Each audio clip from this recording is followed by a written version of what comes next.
त्याचा आवाज येतो माझा?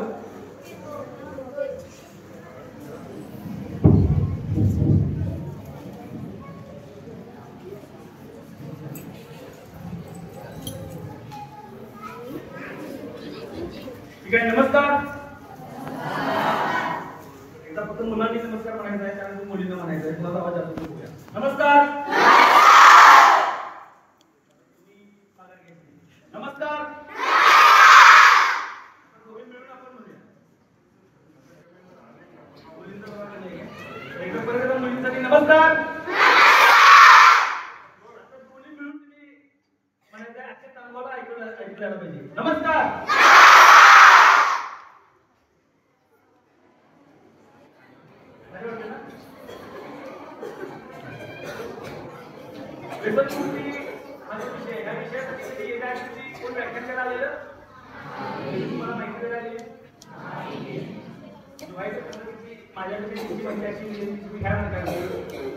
पहिल्यांदा तुम्ही व्यसनमुक्ती या विषयावर माहिती ऐकायला आला बरोबर आहे.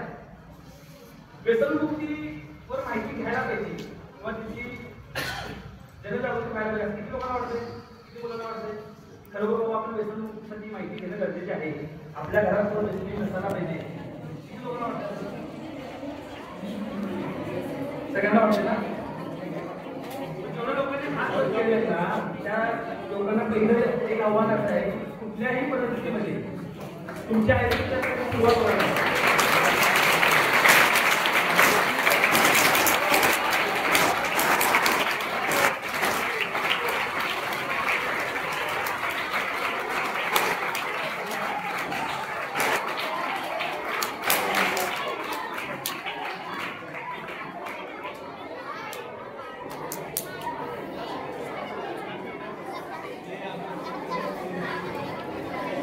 हॅलो, आता इथं आहे ना सगळे?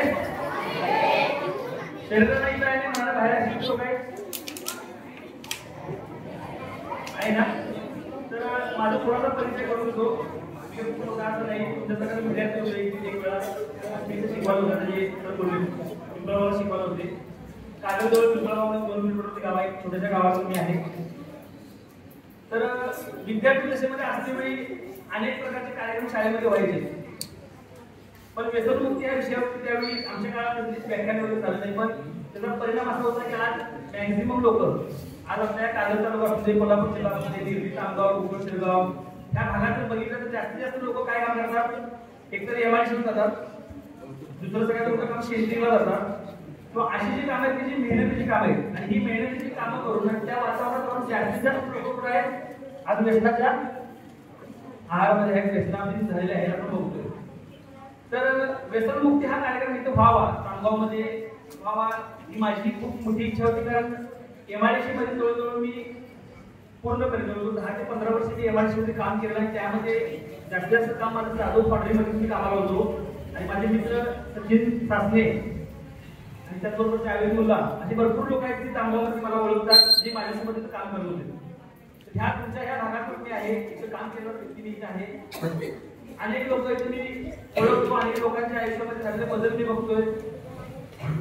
माझ्या आयुष्यात एक टर्निंग पॉईंट घडल्याने मी एमआयडीसी बाहेर पडलो आणि निसर्गात किमया होती की मी वेगवेगळ्या क्षेत्रातून आज व्यसनमुक्ती या विषयामध्ये गेलो. आणि आज कोल्हापूरमध्ये आम्ही ही संस्था सुरू केली होती. आज कोल्हापूरपासून आम्ही पूर्ण दिल्लीपर्यंत पूर्ण देशभर काम करतोय. आणि देश सोडून आम्ही 13 देशामध्ये काम करतोय. किती देशामध्ये? 13 देशामध्ये काम करतोय. या संस्थेच्या माध्यमातून जवळजवळ 6000 डॉक्टर काम करतात.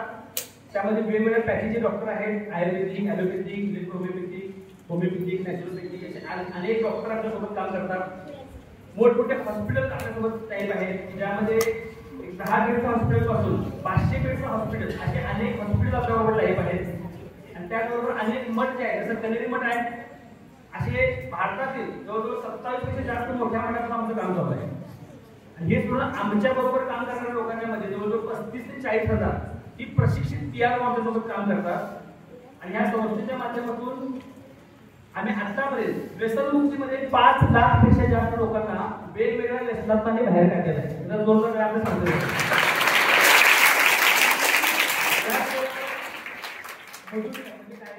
आपण शुगर म्हणतो, ह्या आजारावरती आम्ही काम करतो. जगातला एकमेव असा फॉर्म्युला आमच्याकडे आहे की ज्यामध्ये आम्ही लोकांच्या गोळ्याही बंद करतो. अनेक लोकांचे पाय कापायचे होते, बोट कापायचे होते, हात कापायचे होते, असे गँग्रीनचे पेशंट आम्ही 15 ते 20 दिवसामध्ये बरे करतो. आणि ह्याचा कुठल्याही प्रकारचा आम्ही मार्केटिंग बाजार करत नाही, कारण आमची सामाजिक संस्था आहे. तर आपल्या घरामध्ये ही तुम्ही जी माहिती आज ऐकणार आहे दिवसभरामध्ये, ही तुमच्यासाठी तर आहे, पण तुम्ही घरी सुद्धा हे सांगणं गरजेचं आहे. कारण आपल्या घरी अनेक लोक असे असतात की त्यांच्या व्यसनाचा प्रॉब्लेम असेल, काही लोकांच्या घरी मधुमेहाचा प्रॉब्लेम असेल, किंवा इतर जे काही शारीरिक मानसिक प्रॉब्लेम आहेत, तर तिची जी काही कल्पना आहे तुम्ही कधी सचिन सरांच्याकडे जा, शास्त्री साहेबांच्याकडे, तरी ते माझ्याकडून पोचले नाही, त्याला त्या व्याधीतून बाहेर काढण्यासाठी काम करू शकतो. तर हा नामगावमध्ये एक असा एक प्रकारचा उपक्रम, असा एक कार्यक्रम आयोजित केला. ह्यासाठी मी पूर्ण नामगाव ग्रामपंचायत, त्याचबरोबर शाळा, त्याचबरोबर शिक्षण समिती, पूर्ण जो काही संच आहे, उपस्थित सर्व मान्यवर, ह्या सर्वांचे मी आभार मानतो की अशा प्रकारचा तुम्ही उपक्रम जर राबवला, त्याकरिता ह्या सर्व लोकांसाठी जोडलं करायचं.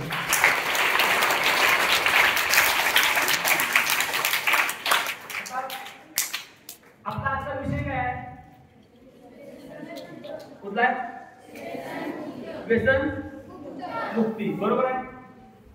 तुम्ही मी लेक्चर देणार नाही, मी काही लेक्चर किंवा भाषण करणारा व्यक्ती नाही, मी तुमच्यासारखाच एक आहे. आपण चर्चा करायची आहे. माझ्याबरोबर चर्चा करायला तयार तुम्ही? आज 7वी 8वी 9वी आणि 10वी एवढी लोक आहेत, नाही तर आणि कुठं बघा 6वी 7वी 8वी 9वी 10वी. बरं, बऱ्यापैकी सगळे तुम्हाला समजतात तुमच्या आयुष्याच्या सुरुवात आहे.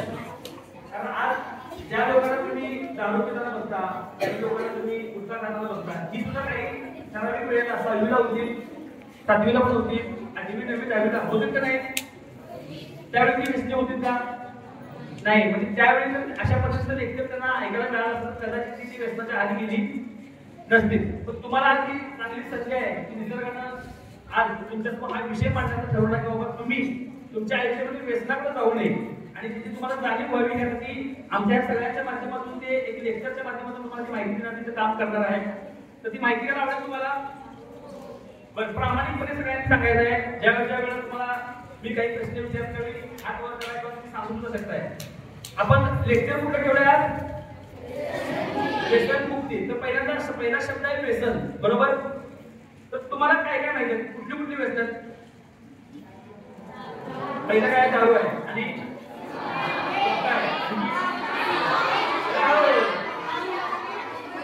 सिगारेट आहे.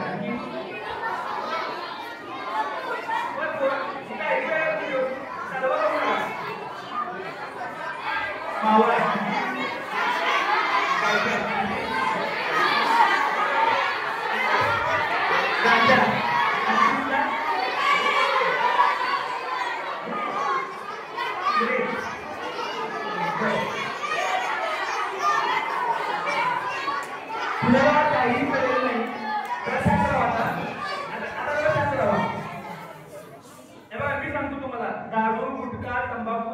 मावा, गांजा, चिली, आता हे सोडून दुसऱ्या हा करून सांगायचं, त्यांना करायचं नाही. तंबाखू, आणखी ड्रग्स, आणखी किंमत, आयरन, आणखी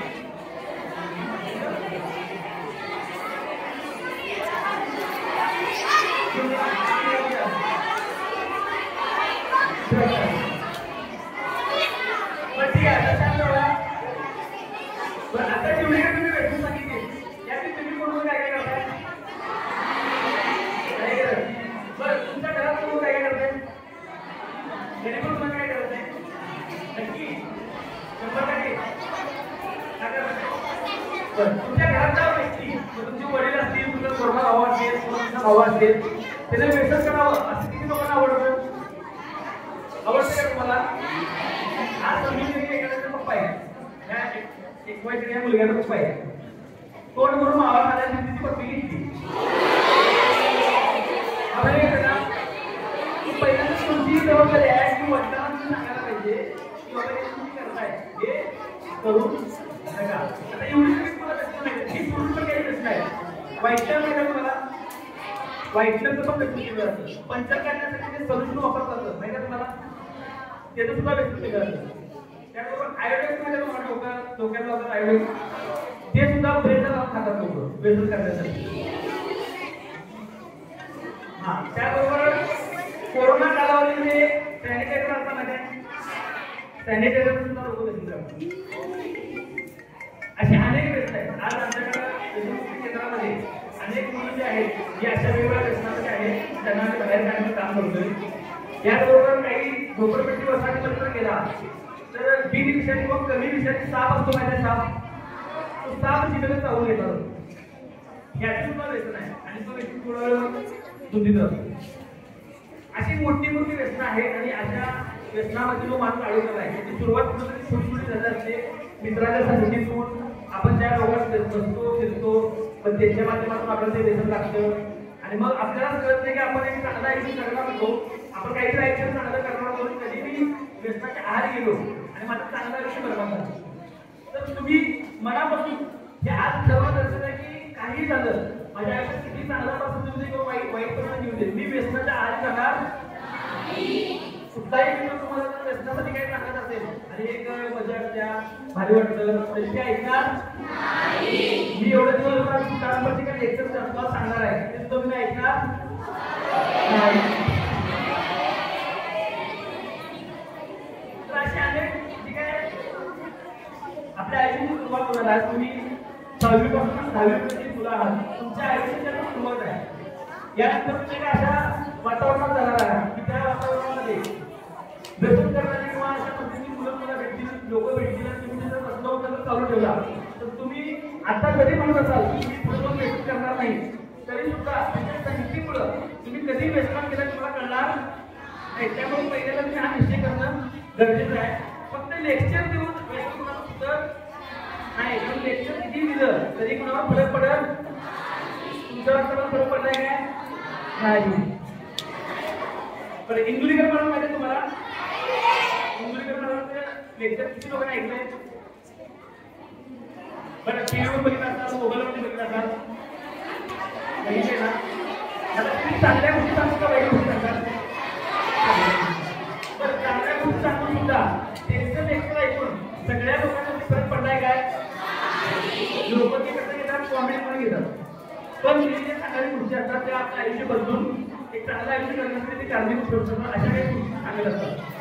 आज सुद्धा इथं मी काय 15 मिनिटं अर्धा तास एक तास तुमच्याशी बोलणार आहे ते पण तुम्ही सुद्धा कॉमेडी किंवा सुद्धा ऐकायला ऐकला तर जसं इंग्लिश मला म्हटलं लेक्चर ऐकून तुम्हाला फरक पडलेला आहे तुमच्यावर फरक पडणार तर तुम्हाला फरक पडून घ्यायचा आहे का नाही? अशा पद्धतीने लेक्चर आम्ही या संस्थेच्या माध्यमातून 2015 ही आमची संस्था सुरू झाली. संस्था सुरू करण्यासाठी आम्ही जे लोक आहोत की ऑलरेडी वेगवेगळ्या व्यवसायामध्ये आम्ही काम करणारे लोक आहे. माझं जर पलीकडे MIDC नंतर मी सोन्याच्या व्यवसायामध्ये गेलो. माझ्या स्वतःचं गोल्डचं शोरूम आहे, दागिन्याचं शोरूम आहे.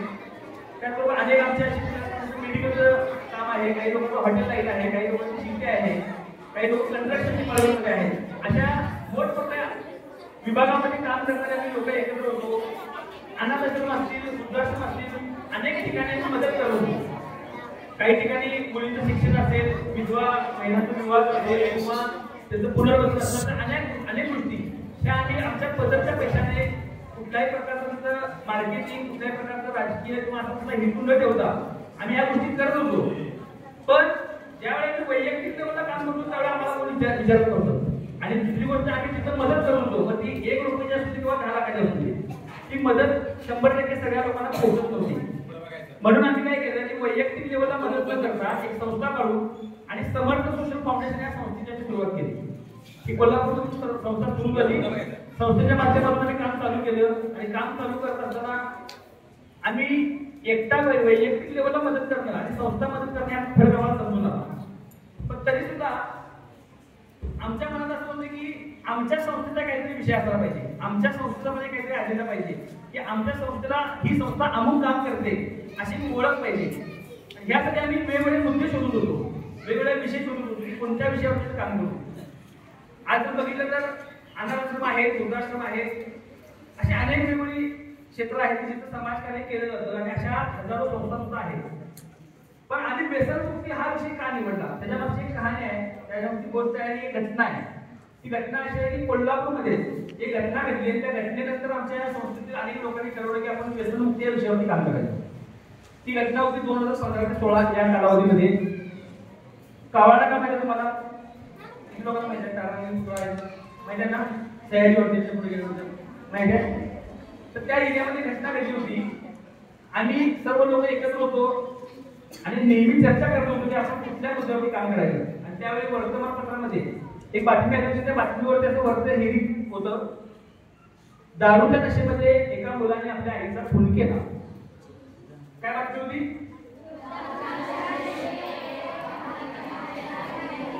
एका मुलाने आपल्या आईचा खून केला. अशा बातम्या आपण बघतो का नाही?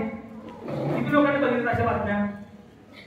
वेगवेगळ्या बातम्या बघितल्या. काही ठिकाणी मित्रानं खून केला, वडिलांनी मुलग्याचा खून केला, वादविवाद झाले, भांडण झालं. पण दारूमुळं होतंय का नाही असं? बरं, जास्तीत जास्त ऍक्सिडेंट कशामुळे होतात? बरं, जास्तीत जास्त भांडणं कशामुळे होतात? जास्तीत जास्त जे घटस्फोटचे प्रॉब्लेम आहेत ते कशामुळे होतात? आणि आपल्या बहिणी त्यांना संसार त्यांना चांगल्या पद्धतीने जगायचा होता.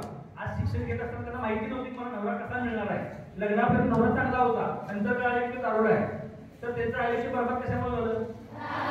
अशा घटना आपण बघत असतो. तशीच एक घटना होती की दारूच्या नशेमध्ये एका मुलाने आपल्या आईचा खून केला.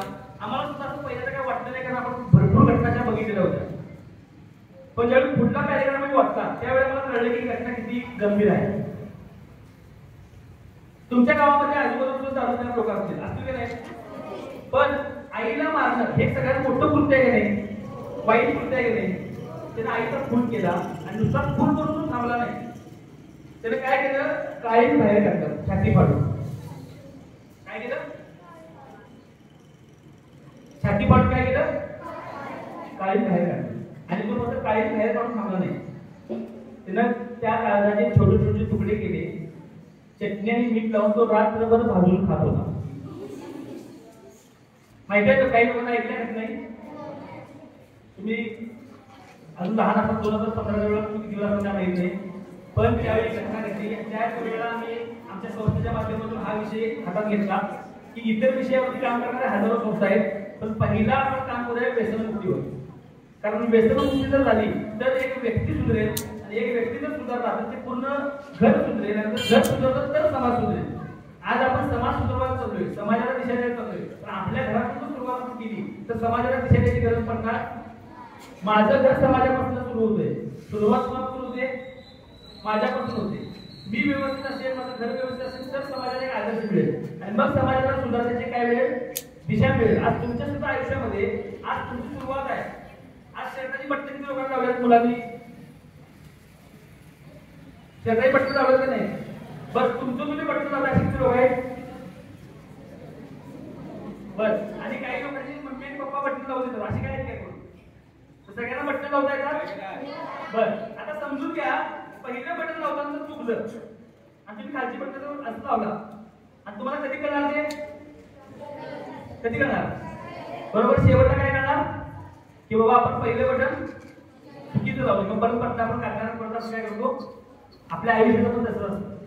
आपल्या आयुष्याची सुरुवात जर व्यवस्थित झाली तर आपल्याला शेवट काय होईल? आपला व्यवस्थित. सुरुवातच जर चुकीची झाली तर चुकीची झाल्यानंतर आपल्याला समजून येत नाही. पण ज्यावेळी 20 वर्ष, 30 वर्ष, 40 वर्ष ओलांडली जातात आणि त्यावेळी आपल्याला समजून येते की आपलं आयुष्य चुकलं. पण जशी बटणं आपण परत काढून लावली, आयुष्य कसं लावू शकतोय काय? गेलेला वेळ आपण परत आणू शकतोय काय? ज्या काय घटना आपल्या आयुष्यात घडणार आहेत, ज्या घटनेला आहेत, त्या परत आपण रिपीट करू शकत. त्यामुळे सुरुवातच आपली चांगली असायला पाहिजे. तर तुम्ही सगळीजण मनापासून असा निश्चय करताय की मी व्यसनाच्या दूर राहणार. आता सुद्धा काही मुलांना काही व्यसन असतील. आज काही लोकांना माहिती असते मुलांना, काही लोक चोरून काही खात असतील, काही पीत असतील, किंवा काही मित्रांची मुठी. आता गणपती येणार आहे, मंडळात बसून मंडळाचा वर्गणी घेऊन नंतर मिरवणूक आणि ह्या सगळ्या वातावरण आपण बघतोय काय काय होतं. पण ह्या गोष्टी आपण अडकून जाणार आहे काय? कारण आपल्या आयुष्याचं पहिलं बटन आता तुमचं लागणार आहे, तुमच्या आयुष्याची सुरुवात होणार आहे. आज अनेक मुली सुद्धा शिकतात. शिकल्यानंतर त्यांचं असं असतं की मी पायावर उभी राहणार, माझा चांगला नवरा मिळावा, चांगला संसार मिळावा. त्यांना नंतर कळतं की बाबा आपल्या आयुष्यात काहीतरी वाईट घडलंय, तर त्यावेळी करून काय उपयोग आहे काय? त्यामुळे ह्या सर्व गोष्टीची जाणीव तुम्हाला आजपासून असणं गरजेचे आहे. आणि अशा पद्धतीची जाणीव आम्हाला त्या दिवशी झालेली. आम्ही ही संस्था चालू केली. संस्थेच्या माध्यमातून पूर्ण महाराष्ट्रभर ती बाटली आडवी करा, दारूची दुकानं बंद करा, ह्या पद्धतीची आम्ही आंदोलन केली, पण त्याला काय फरक पडला नाही. कारण आम्ही आमच्या गावात दारू दुकान जर बंद केलं तर तो पिणारा माणूस पुढे जायचा. बरं, आम्ही एखाद्याचं दुकान बंद केलं किंवा आमच्याकडे यायचा, माझं दुकान बंद करायला त्यांचं पण बंद करा. आम्ही दुकानं बंद करत पुढलं पण दारूचा माणूस थांबला नाही. मग आम्ही विचार केला की दुकानं बंद करण्यापेक्षा तो पितोय त्याला आपण थांबवण्याचा प्रयत्न करूया. आणि ह्या माध्यमातून आम्ही अशी व्याख्यानं चालू केली. महाराष्ट्रामध्ये जेवढी काही गावं आहेत, प्रत्येक जिल्ह्यामध्ये, प्रत्येक तालुक्यामध्ये जिथं कुठं सप्ताह होतो, काही प्रवचन असतात, काही मोटिवेशनल तिथं स्पीकिंग चालू केलं जातं, अशा ठिकाणी आम्ही पोहोचायचो. आम्ही एक तास अर्धा तास घेऊन लोकांना मार्गदर्शन करत होतो की बाबा व्यसन करू नका, व्यसनाचे हे तोटे आहेत, व्यसन केल्यामुळे असं होऊ शकतो, तुमचं आयुष्याचं बरबाद होऊ शकतो, हे आम्ही सगळं सांगत होतो. आणि असं जवळजवळ पहिले 1-2 वर्ष पूर्ण महाराष्ट्रामध्ये आम्ही 86,000 पेक्षा जास्त लोकांचं काउन्सिलिंग केलं. किती लोकांचं?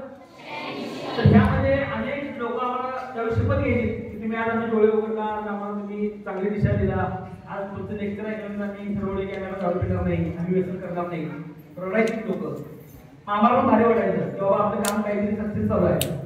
पण ज्यावेळी 2-3 वर्ष झाल्यानंतर आम्ही त्याचं काही लोकांना फोन केला की तुम्ही त्यावेळी शपथ घेतला होता की दारू पिणार नाही, मग आज ती कंडिशन काय? तर त्यानंतर आम्हाला कळालं की त्याचा एकाही व्यक्तीने दारू सोडलेली म्हणजे लेक्चर देऊन किंवा प्रवचन देऊन कुणावर फरक पडत नाही. परिवर्तन आणि प्रबोधन याच्यामध्ये काहीतरी असायला पाहिजे, म्हणजे शास्त्र पाहिजे, तर लोकांच्या आयुष्यामध्ये बदल होऊ शकतो.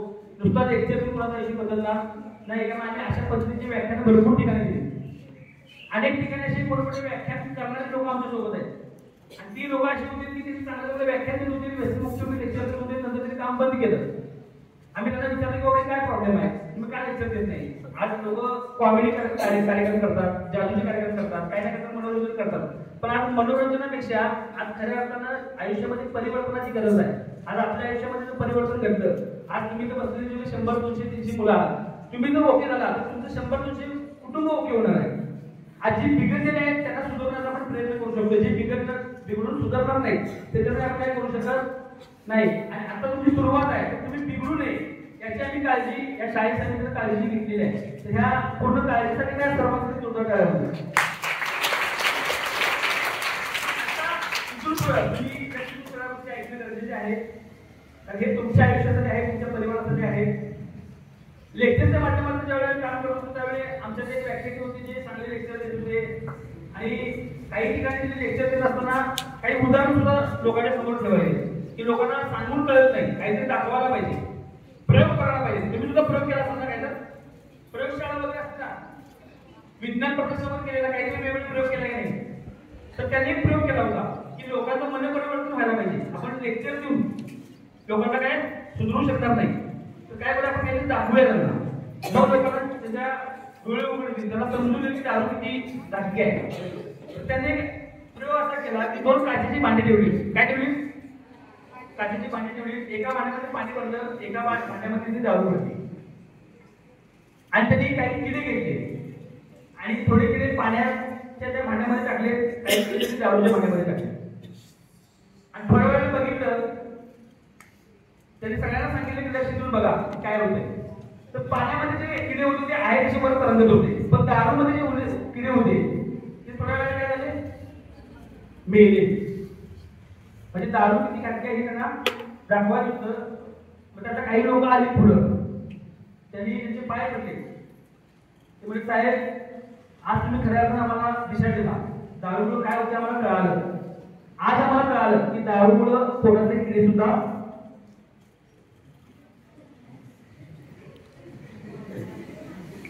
कळलं तुम्हाला. म्हणजे घेणारा व्यक्ती कसा घेतला त्यांना ह्यांना दाखवायचं होतं की दारू किती घातली आहे, दारूमुळं किडे मरतात म्हणजे तू सुद्धा करू शकतो. पण त्याने काय घेतलं, दारूमध्ये किडे टाकायचे मेले. त्याला वाटतं की दारू पिल्यामुळे पोटातले काय मरतात, किडे मरतात, म्हणजे दारू प्यायला पाहिजे असं त्यांचं डोक्यामध्ये पडत आहे. पण त्याने तो प्रयोग बंद केला, दुसरा एक प्रयोग केला. दुसरा प्रयोग असा केला की 2 बारडी बकेटमध्ये पाणी भरून आणलं आणि एका बकेटमध्ये त्यांनी पाणी भरलं, एका बकेटमध्ये त्यांनी दारू भरली. आणि त्यानंतर त्यांनी दाखवलं की बघा आजचा हा प्रयोग तुम्हाला कळणं गरजेचं आहे. हा जर तुम्हाला प्रयोग कळला तर तुम्ही तुमच्या आयुष्यात चांगल्या काही गोष्टी करू शकताय, दारू सोडू शकताय. आणि तिने गाडं वाढली. काय आणलं त्यांनी? आणि गाढवाचं फक्त 2 बाटल्या ठेवल्या, तर गाढवानं दारूची जी बाटली होती त्यात तोंड घातलं नाही. तुम्ही काय म्हटलं गाढवानं? हा, त्यावेळेस सुद्धा अशी जी काही लोक होती त्यांची डोळे उघडले. ते म्हणले साहेब बघा, मी जर गाढवा असतो तर मी काय केलं असतो, पाणी दिलं असतं. म्हणजे दारू पण पित नाही, माणसं पितात, गाढव पित नाही. म्हणजे असे जे काही प्रयोग आहेत, ह्या प्रयोगामध्ये सुद्धा जी घेणारा व्यक्ती जो घ्यायला पाहिजे ते घेऊ शकत नाही. अशा अनेक व्याख्यान मार्केटला होतात. अशा पद्धतीची उदाहरणं देऊन लोकांचं मन परिवर्तन करण्याचा प्रयत्न करतात, पण आजपर्यंत कुणाचं मन परिवर्तन झालेलं नाही. अनेक अशा घटना आहेत की ज्या घटना सुद्धा आपल्या आजूबाजूला घडतात आणि आपल्याला जाणीव होत नाही की बाबा ही किती वाईट गोष्ट आहे. नांदेड जिल्हा माहिती तुम्हाला, नांदेड जिल्ह्यामध्ये घटना घडली आणि ही पेपरला एक स्टोरी पण आली होती, छपोली म्हणून ती स्टोरी होती. त्या छपोलीची गोष्टी तुम्हाला मी सांगतो. नवरा बायकोमध्ये खूप सुखी कुटुंब होतं त्यांचं आणि एकदम चांगल्या आयुष्यात ते जगत होते. हे जगत असताना छकुलीचं शाळेत पहिला नंबर आल्यानंतर छकुलीच्या वडिलांनी पेढे वाटायला चालू केले आणि पेढे वाटेवर काही अशा मित्रांमध्ये गेले की ते मित्र दारू पित होते. त्या मित्राने सांगितले की नुसतं पेढे देऊन चालणार नाही, काय द्यायला पाहिजे, पार्टी द्यायला पाहिजे. पार्टी दिलास तर नाहीतर काही पेढे म्हणून कोण आम्ही काय एन्जॉय करणार नाही. मग त्यांनी त्याला आग्रह केला, जिवलग मित्र होते. मग ते म्हणजे ठीक आहे आपण संध्याकाळी जेवायला जाऊया. पण छकुलीचे वडील दारू पीत नव्हते, तरी सुद्धा त्या मित्रांच्या आग्रहासाठी गेले आणि संध्याकाळी मग त्या मित्रांनी पण काय केलं की आज तुझ्या मुलीला पहिला नंबर आलाय, आम्ही सगळे एन्जॉय करावे, तू एक घोट घ्यायलाच पाहिजे, तुला छकुलीची शपथ आहे. काय सांगितलं?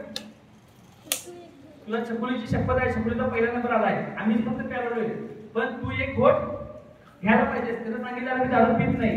नाही नाही म्हणजे पोरगीसाठी तुला घ्यायलाच पाहिजे. असं करून तिला ती दारूची सवय चालू झाली. तो 1 घोट पासून 2 घोट, 2 बाटल्या, 3 बाटल्या रोज दारू केला. नोकरीमध्ये त्याचं कामाला होता, ते काम त्याचं बंद पडलं. दारू पित रस्त्याला येत असताना त्याचा ऍक्सिडेंट झाला, दोन्ही पाय त्याचे कट झाले. त्यानंतर ते बाहेर फिरणं त्याचं बंद झालं. छकुलीची आई कधी कामाला जात नव्हती, पण अशी घटना घडल्यामुळे छकुलीच्या आईला सुद्धा दुसरीकडे कुठं तरी काम बघावं लागलं. कुठं शेतात जा, कुठं कंपनीत जा, कुठे दुकानात जा आणि असं पद्धतीने ते घर चालत होतं. त्याचबरोबर छकुलीला एक छोटा भाऊ पण होता, तो अजून रांगत होता, अजून तो चालत पण नव्हता, बघत पण त्याला कळत पण नव्हतं काय आहे काय नाही. पण वडिलांची अशी अवस्था झाली होती. आता हे जे पाय कट झाल्यामुळे हा दारूला जाऊ शकत होता. जी मित्र सुरुवातीला दारू पाजत होती ती सुद्धा घरला यायची बंद झाली होती. पण ह्याला दारूचं व्यसन इतकं होतं की याला काही समजत नव्हतं, काही कळत नव्हतं. म्हणजे बायकोला जाऊन थोडे 10 रुपये 20 रुपये जवळ ठेवायचा, काहीतरी करून पैशाचा जवळ असावे. आणि नंतर मग छकुलीला सांगायला की दुपारचे काहीतरी कारणामुळे शाळेत परत ये. मग ते छकुलीला 20 रुपये द्यायचा, 10 रुपये खायला द्यायचा. तिला पण ते भारी वाटायला लागले की 10 रुपये खायला मिळतात आणि 20 रुपयाची दारूची त्यांना छोटीशी बाटली आणून द्यायची. हा कार्यक्रम त्याचा रोज चालू झाला. आणि ही जी आई कुठं असायची कामाला, तिला माहिती नव्हतं नेमकं काय चाललंय. हे रोज व्हायचं. छकुली शाळेत दुपारी घरला जायची. एकदा शिक्षकांनी पण छकुलीला विचारलं की नेमका प्रॉब्लेम काय तुझा, तू एवढी हुशार विद्यार्थी आहे, तुझा पहिला नंबर आलाय, पण असं कधी करत नव्हतीस, तू दुपारी शाळा कुठे जात होतीस. ती सारखं सांगायची घरी आहे पप्पा आजार आहे, पप्पाचा ऍक्सिडेंट झालाय, तिथं त्यांना जेवायला बनावं लागतं, मम्मी कामाला गेलेली आहे. ही अशी कारणाचा मोठी जात होती. थोडं दिवस गेल्यानंतर त्या शिक्षकांनी त्या छकुलीच्या आईला बोलवून घेतलं की छकुलीचं असं चालू आहे, रोज ती शाळा येत होती, हुशार विद्यार्थी होती, तिचा पहिला नंबर पण आलाय, अचानक असा का बदल घडला. ती शाळा दुपारच्या शाळेत येत नाही. ऍक्च्युली छकुलीच्या आईला गोष्ट माहीत नव्हती, कारण छकुलीची आई कुठे असायची, कामाला असायची. पहिल्या तिनं सुद्धा लक्ष ठेवलं की नेमकं काय चाललंय. त्यावेळी तिला कळालं की ही दुपारी घरी जाते, ते बाबांकडे 20-25 रुपये देतो, ही जाऊन दारूच्या दुकानात जाते, बाटली आणते, याला जायचे 5-10 रुपये खायला मग संध्याकाळपर्यंत ती जरा खेळतो. ह्याच्यामुळे छकुलीचं नुकसान होत होतं. तिने एकदा छकुलीला समजावून पण सांगितलं, पण हा माणूस जो दारूच्या पूर्ण आहारी गेलेला आहे, हा काय ऐकत नव्हता. एकदम छकुलीच्या शाळेत सुद्धा तिच्या पूर्ण शिक्षकांनी मला समजावून सांगितलं की तू वडिलांना हे सगळे दारू वगैरे देऊन देते चुकीच आहे, हे बंद कर. तिला पण त्या छकुलीला जाणीव झाली की खरोखर होय हे चुकीचं आहे आणि मी घर सुधारणं सोडून आणखी बिघडवा लागलो. मग तिने सुद्धा निर्णय घेतला की वडिलांच्यात बोलायचं. जाऊन तिने झाडताना वडिलांनी सांगायचा प्रयत्न केला, पण वडिलांनी काय सांगितलं की मी तुमचा पण खून करणार, आईचा खून करणार, त्या बारक्या बंड्याचा पण खून करणार, तुझा खून मी करू करणार. जर असं नको असेल तर तू रोज मला काय आणून द्यायची, दारू आणून. ती परत घाबरली. त्या घाबरीच्या बाबतीत घेऊन ती परत दारू आणणं ह्या गोष्टी चालू होत्या. एकदा छकुलीच्या आईनं तिला बरोबर दारूच्या दुकानाजवळ पकडलं. त्यावेळी तिची बाटली जी होती ती बाटली तिने असं लपवून ठेवली होती. आणि आईला कळलं की दारूच्या दुकानात बाहेर नंतर आईने तिला एक कानाखाली मारली आणि त्या आईने ती पडली पोटावर. पोटावर पडल्यानंतर ती काचेची बाटली फुटलेली, काचा सगळ्या पोटात घुसल्या, रक्त पूर्ण बाहेर गेलं. तिला दवाखान्यात नेलं पण छकुली जगली नाही, कारण रक्तस्राव एवढा झाला होता की ती मरून गेलेली सत्य घटना आहे. त्या रागात ती घरी आली. घरी आल्यानंतर तिने नवऱ्याकडे बघितलं. नवरा नशेतच होता, गाण्यामध्ये गुणगुणत होता, त्याला माहितीच नव्हतं काय झालंय. तिने नवऱ्याला पण मारलं होती की तुझ्यामुळे मुलगी गेली आणि स्वतः पण त्या टेन्शनमध्ये रॉकेट करून काय केलं, काळी लावून घेतली. तीही जळली. ही जळत असताना ह्यो तिला कल्पना वाचवायला गेला, तिला जगला, दोघेही जळली. आणि फक्त जे लहान बाळ होतं ते लहान बाळ जो बंड्या तेवढा जिवंत आहे. आणि त्या बंड्याला माहिती की माझी आई मेली, माझा वडील मेले, बहीण होती, बहीण मेली. आणि त्याच्या मागचं सगळ्यात मोठं कारण काय होतं, दारू. जे छोटंसं व्यसन छोटंसं समजून आपण सुरू केलं असतं पण ते मोठं होऊन जातं आणि कधी आपलं आयुष्य पूर्ण बरबाद झालेलं आहे, आपलं कुटुंब खराब झालेलं आहे, याकडे समजून येत नाही. अशा अनेक घटना आपल्या आजूबाजूला घडत असतात.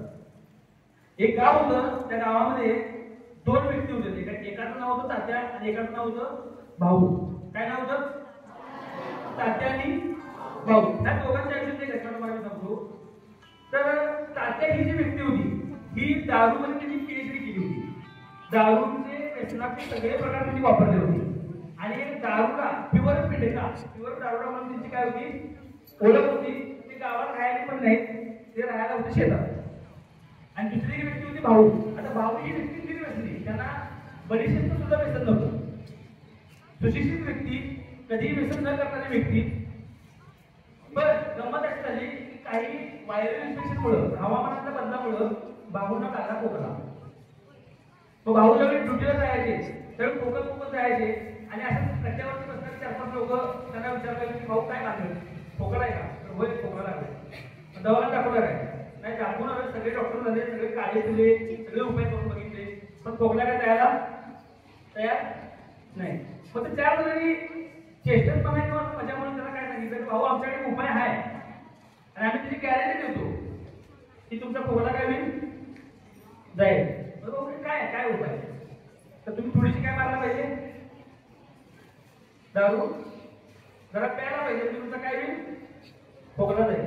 भाऊला म्हटलं की मस्करी करतात, चेष्टा करतात, कच्च्यावर बसले, त्यांना काही काम नाही, त्यांनी सोडून दिलं. नंतर भाऊ गेले कंपनीत केल्यानंतर तुमचं काम करताना जेवायच्या मध्ये भाऊ लागले खोकाय.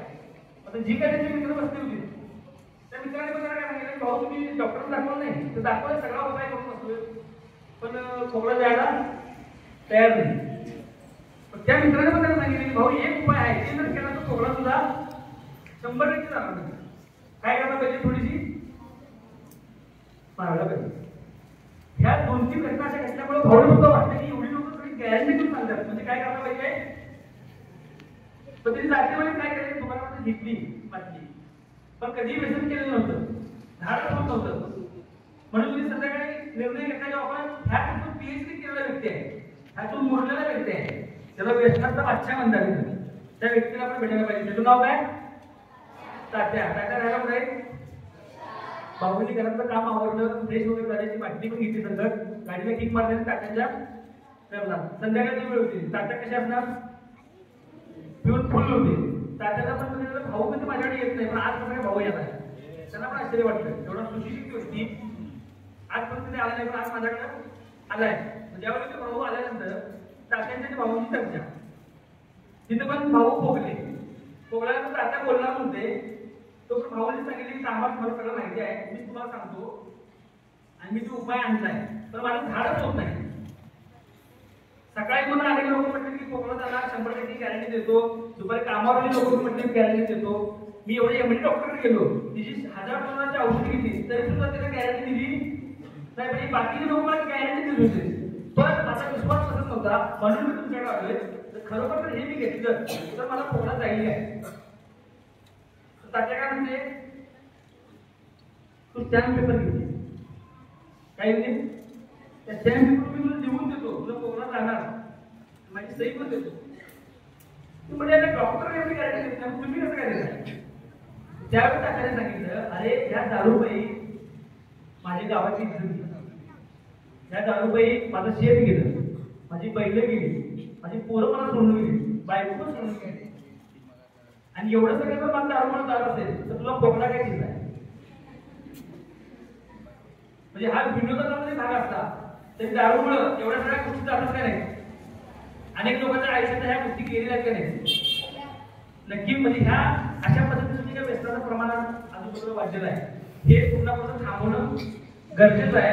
आज आपण ह्या खेडेगावात कोल्हापूर जिल्ह्यामध्ये आहे, छत्रपती शिवाजी महाराज शाहू महाराज यांचा आपल्यावरती खूप मोठे उपकार आहे, कारण आपण एक अशा चांगल्या विचार आणि विचार करणाऱ्या लोकांच्या मध्ये राहतो. पण पुणे मुंबई साईडला आपण बघितलं की अनेक लोक अनेक मुलं तिथं कॉलेजला ऍडमिशन घेतात, हॉस्टेलला राहतात आणि तिथं त्यांची अवस्था काय असते. तर अशा अनेक मुलांच्या आम्ही बघितलेल्या अवस्था आमच्याकडे ऍडमिट आहेत की चांगलं शिक्षण घ्यायला आई वडिलांनी कर्ज काढताना शिकवलेलं आहे, पण तिथे गेल्यानंतर ते ग्रुपमध्ये बसल्यानंतर व्यसनाच्या आधी गेलेले आहेत. त्या मित्रमंडळीमध्ये राहणं बसणं तर ते व्यसन करावं लागतं. त्यामध्ये फक्त मुलंच नाही, मुलींना सुद्धा गुटख्याचं तंबाखूचं दारूची व्यसनं आहेत.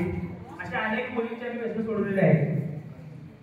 अनेक मुलींना आम्ही विचारलं की तुला हे गुटख्याचं व्यसन कसं काय लागलं, तंबाखूचं व्यसन कसं काय लागलं, तर त्यांची उत्तर अशी होती की माझी दाढ दुखत होती, मला मित्राने किंवा मैत्रिणीने सांगितले की थोडं दाढ काय धर, तंबाखू धर. 4 दिवस 8 दिवस तंबाखू धरलं. पहिल्यांदा मला वाईट वाटलं, पण नंतर त्याची सवय झाली, रक्तामध्ये त्याचं प्रमाण वाढलं आणि सारखं शरीराला काय झालं, निगुडीची आवड निर्माण झाली. त्यामुळे तंबाखूचा काय तुम्हाला व्यसन लागलं.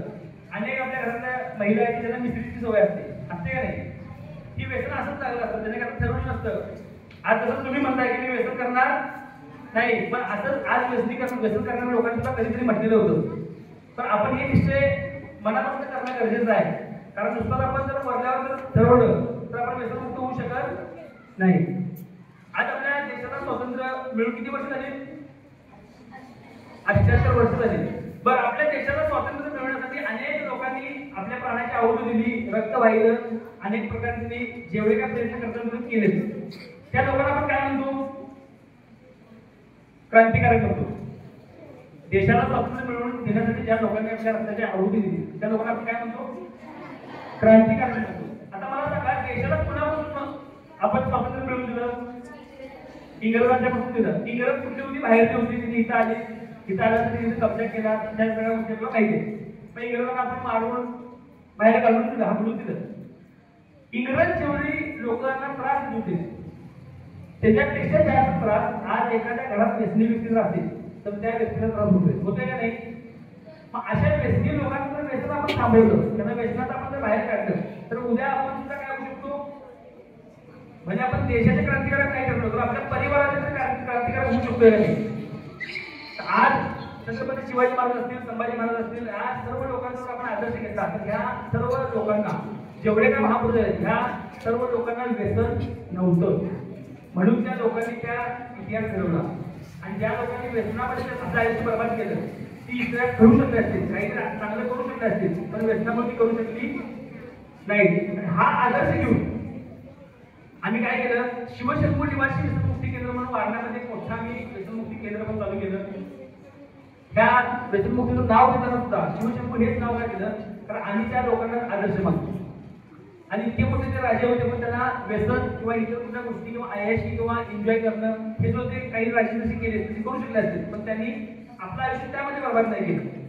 आज त्यांनी काय केलं, अनेक 18 पगड राजांना एकत्र करून स्वराज्य निर्माण करण्याचं काम केलं. त्यामुळे आज आपण सुखाने जगतोय. आणि ह्या राजांचा आदर्श घेऊन आम्ही शिवशंभू निवासी व्यसनमुक्ती केंद्र हे चालू केलेलं आहे की जिथं लोकांना पूर्णपणे ट्रीटमेंट केली जाते, महिना 2 महिने ठेवलं जातं आणि पूर्ण किती व्यसनामध्ये जो असेल त्याला व्यसनातनं बाहेर काढलं जातं.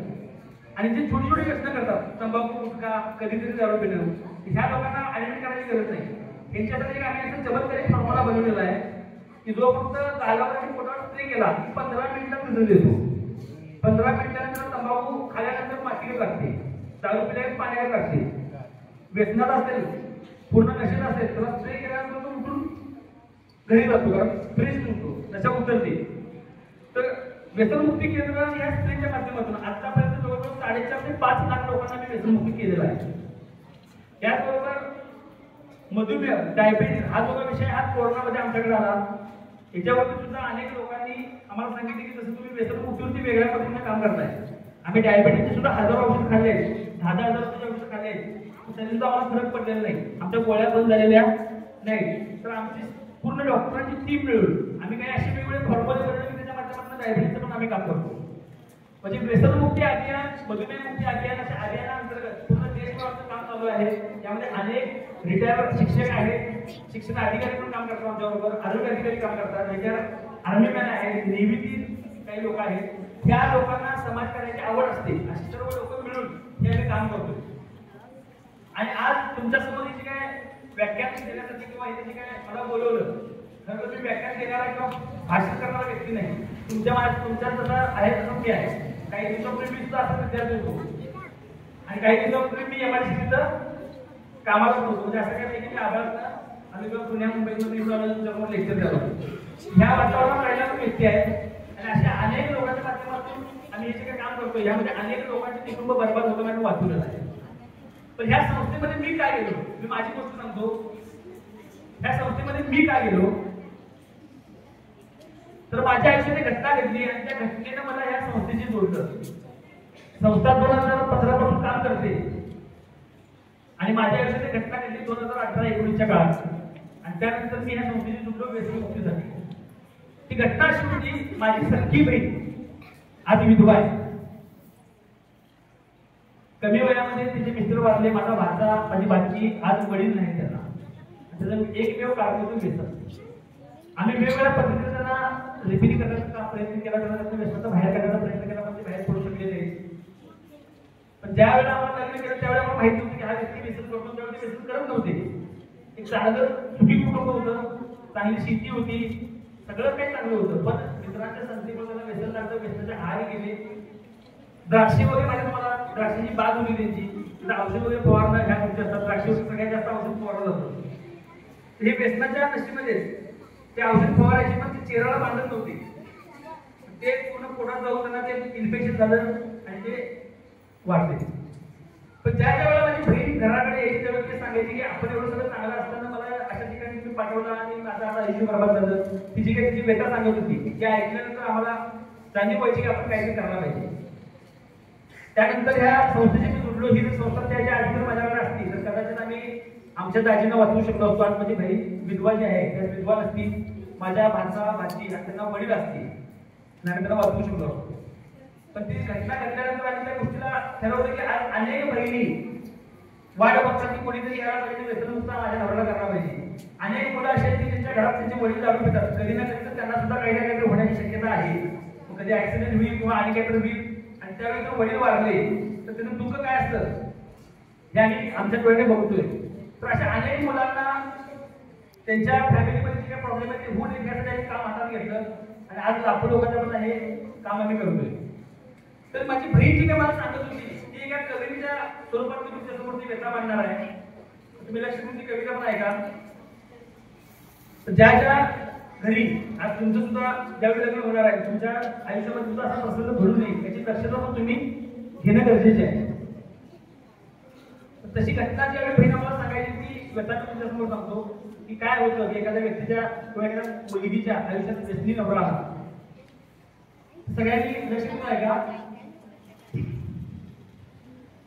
लेक म्हणती बापाला कसा शोधुनी पाहिला, लेक म्हणती बापाला कसा शोधुनी पाहिला, सांगे गाईला नवरा दारुढा निघाला, लेक म्हणती बापाला कसा शोधुनी पाहिला, सांगे गाईला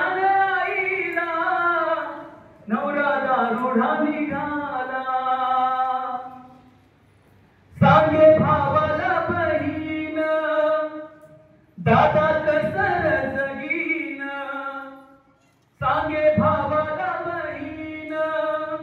दादा कसर जगीन दोन मुलं पदरात त्यांना कायमी चालीन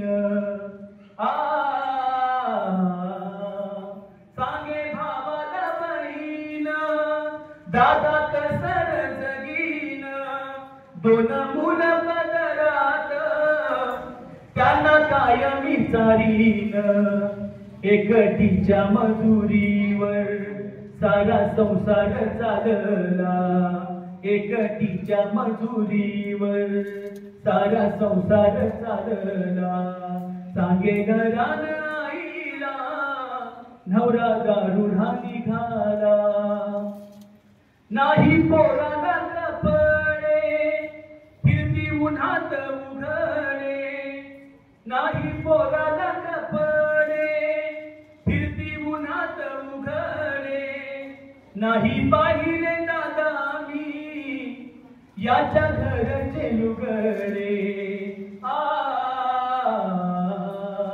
नाही पोराला कपडे फिरती उन्हात उघडे नाही पाहिले दादा मी याच्या घरचे लुगडे माझा संसार बुडाला कसं सांगू मी कुणाला माझा संसार बुडाला कसं सांगू मी कुणाला सांगे घरान आईला नवरा दारुढा निघाला सांगे घरान आईला नवरा दारुढा निघाला रोज पैशासाठी मारी याला दारू एवढी प्यारी रोज पैशासाठी मारी याला दारू एवढी प्यारी सांगा आई बाबा दादा इथं राहू कोण्या परी माझा वैतागला जीव कसं सांगू मी तुम्हाला माझा वैतागला जीव कसं सांगू मी तुम्हाला सांगे घरान आईला नवरा दारुढा निघाला लेक म्हणती बापाला कसं सांगू मी तुम्हाला सांगे घरान आईला नवरा दारुढा निघाला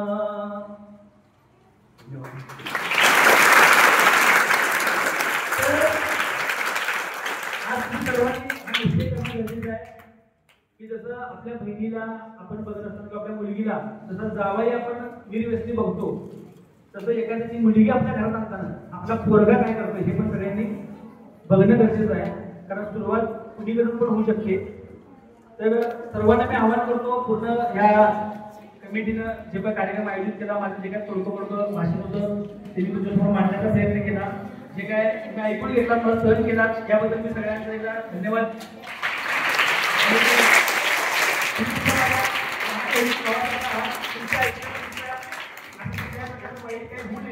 आज तुमच्या घरात जरी कोणी काय असा प्रॉब्लेम असेल कोणाला व्यसन असेल तर तुम्ही पहिल्यांदा त्यांना समजवा कारण तुमचे आई वडील तुमच्या ऐकतात वडिलांना घेऊन बसा किंवा त्यांना सांगा की तुम्ही व्यसन करू नका तुमच्या व्यसनामुळे आमच्या आयुष्य बर्बाद होणार आहे आमची पुढची जी काय वाटचाल आहे या वाटचालीला आम्हाला जो वेग पाहिजे त्याला जी साथ पाहिजे ती साथ तुमची आम्हाला मिळणार नाही कारण तुम्ही व्यसनात आहात तर तुम्ही व्यसन सोडा असा आग्रह त्यांना करा जर ते तयार असतील त्यांना काही औषध काढायला असतील ऍडमिट करायला असेल तर आमचे सचिन शास्त्री सर आहेत त्यांना तुम्ही संपर्क करा ते मला संपर्क करतील आपण त्यांच्यावरती प्रयत्न करूया त्यांना जास्तीत जास्त लोकांना आपण व्यसनातनं बाहेर काढू पुन्हा एकदा मी सर्व लोकांचं तुमचंही आणि उपस्थित सर्व लोकांचं मी आभार मानतो आणि माझी